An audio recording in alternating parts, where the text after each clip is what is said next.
John McConnin, UpsideDownRealEstate.com, McConnin and Company Realty. I'm an attorney and a real estate broker. I have some prominent websites, and I've made some posts in the past on different websites, so I get a lot of emails like these. This is starting to be a pretty frequent issue. Home equity lines of credit remaining open after the foreclosure or the short sale.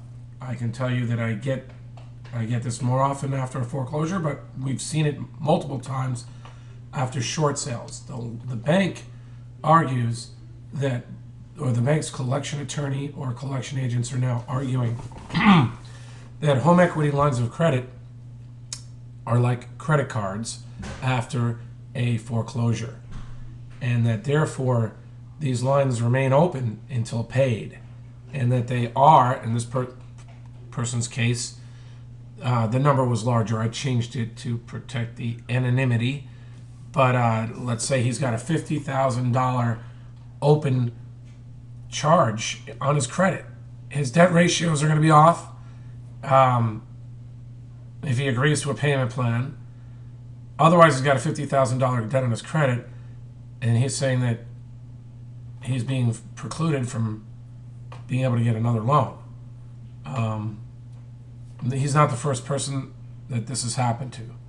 This is what happens when you do not have, well, at the end of a short sale, you have to make sure the proper releases are there so you can go back and jam the lender when they try to keep it open, because they do.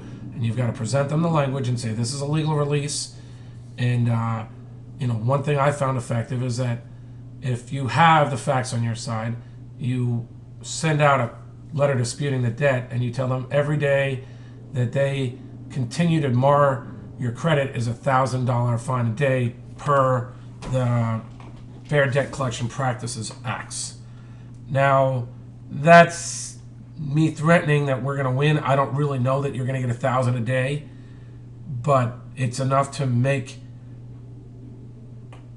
collection agents and lawyers respond if you can prove to them you've got the right facts, because they're used to getting threatened, but they do get concerned when you show them you have the facts on your side and your claim is credible.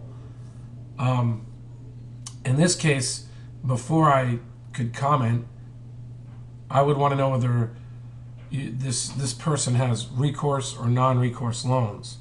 If the person has a recourse second, most likely he took it out at a later date or was a refi.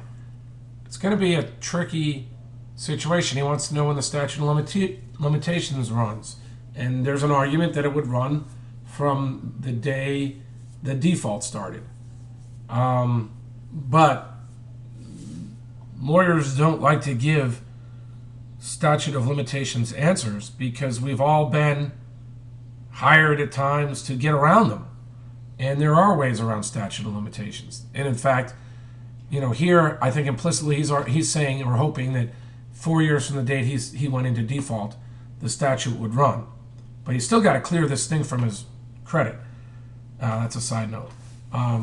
We don't know what, if the court decides this is a written contract and that was a breach, there's a chance they'd find it from that day. But the banks are going to have another argument. They're going to talk about it being like a line of credit, and that therefore it's a revolving and it's open, and therefore, the statute of limitations is not 4 years. And in fact, if you've seen any collection people in action, they argue every time they sell it off and they reopen it, it's the statute of limitations starts from that date. They can be a major pain in the neck, and they're crafty, and some of them border on immoral. But so basically, in short, what's the game plan? First, establish the facts. Send out a letter disputing the debt. Send out a RESPA request with the important questions being asked. Force the creditor to respond. Determine whether you've got recourse or non-recourse loans. After you have the facts and the determination of what rights the banks have, you may have to threaten them with a lawsuit. You may even have to sue them. Thanks. John McConnin, UpsideDownRealEstate.com.